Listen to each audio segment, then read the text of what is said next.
बताओ आप किसानों के लिए किसान सम्मान निधि उनके खाते में किस किस के खाते में आती, हाथ खड़े करके बताओ। किसान सम्मान निधि कोई बीचवान नहीं, एक बटन दबाए सीधा आपके खाते में आ जाए। लाडली बहनाएं हाथ खड़ा करो जिन जिन के लाडली बहनाओं के हाथ में पैसा आता है। आप बताओ, इतनी बड़ी संख्या में लाडली बहना, मैं आपको भी प्रणाम करता हूं, आपका भी अभिनंदन करता हूं। हमारी सरकार के माध्यम से 60,000 करोड़ की लगभग 3 साल हो रहे हैं। ये कांग्रेसी सुन ले कान खोलकर, तुमने तो 1 कौड़ी नहीं दी और बहनों के लिए हर महीने रक्षाबंधन बनाते हुए लाडली बहना राशि बहनों के खाते में देते, यह हमारा बहनों के प्रति समर्पण है। और ये बेईमान कांग्रेसी कहते हैं कि ये बहनों के पास पैसा पहुंचाते हो तो ये दारू पी जाती है। अरे डूब मरो शर्म से कांग्रेसियों, तुम्हारा चरित्र ऐसा है, तुम तो माता बहनों की इज्जत नहीं करते हो।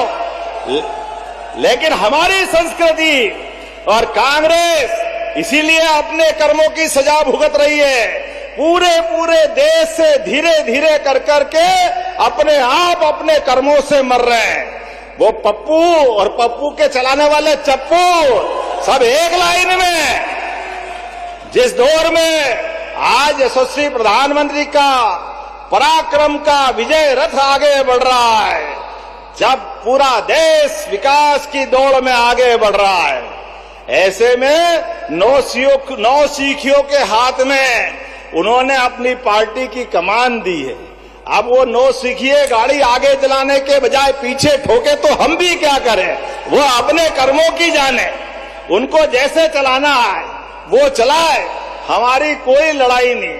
लेकिन विकास के मामले में, किसानों के सम्मान के लिए, बहनों के मान सम्मान के लिए हमारी सरकार विकास के लिए लगातार कृत संकल्पित होकर आगे बढ़ती रहेगी।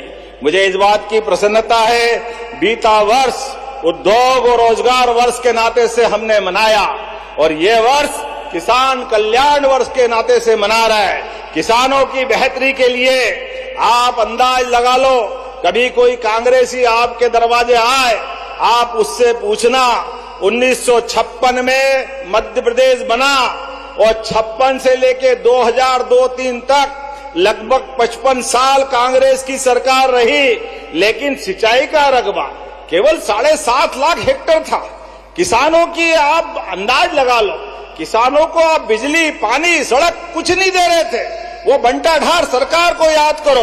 आज हमारे लिए अंदाज लगा लो, 2002-03 के बाद हमारी सरकार साध्वी उमा भारती, बाबूलाल जी गौर, शिवराज सिंह जी चौहान और हमारी सरकार में जब हमने सरकार बनाई तब 44 लाख हेक्टेयर तक सिंचाई का रकबा बढ़ा और आज वो 65 लाख हेक्टेयर तक सिंचाई का रकबा हुआ है। ये काम करने का तरीका है। और आने वाले समय में जब हमारी सरकार का 5 साल का समय पूरा होगा, ये 1 करोड़ लाख हेक्टेयर तक होने वाला है, 100 लाख हेक्टेयर तक। ये हमारा सरकार का काम करने का तरीका। किसानों के लिए भी गेहूं जो 1956 में 90-95 100 रुपए कुंटल मिलता था, 2002-03 तक 55 साल तक केवल गेहूं 400-350 रुपए कुंटल ही भाव बढ़ाया। कांग्रेस कह रहा हमने बहुत विकास करा। अरे किसानों, आप पूछना कि भाई 55 साल तुम्हारी सरकार रही, लेकिन किसान को उनकी गेहूं का दाम क्यों नहीं मिला? मुझे गर्व है 2002-03 में जो 400-450 रुपए क्विंटल गेहूं मिलने वाला, हमारी सरकार ने इस साल 2625 रुपए क्विंटल खरीदा। जोरदार ताली बजाओ। ये अपना काम करने का तरीका है। एमएसपी के आधार पर, न्यूनतम समर्थन मूल्य की गारंटी के आधार पर, अगर मंडी में भाव नहीं मिले तो सोयाबीन का भावांतर अगर किसी ने दिया है तो हमारी सरकार ने दिया। जोरदार अभिनंदन करें। सोयाबीन के लिए भी एक एक करके सभी क्षेत्रों में किसी क्षेत्र में कमी नहीं। एक तरफ हम अपने फसल के दाम को मंडियों के उत्पादन के आधार पर वहां की सब प्रकार की सुविधाओं को बढ़ाते जा रहे हैं, दूसरी तरफ सड़क, बिजली, पानी, आने वाले समय में बरसात के बाद अब आपको रात में बिजली नहीं मिलेगी पानी फेरने के लिए, दिन में बिजली मिलेगी दिन में। ये हमारा अपना काम करने का तरीका है। किसानों के लिए ऐसे एक नहीं बहुत सारी बातें मैं बता सकता हूं।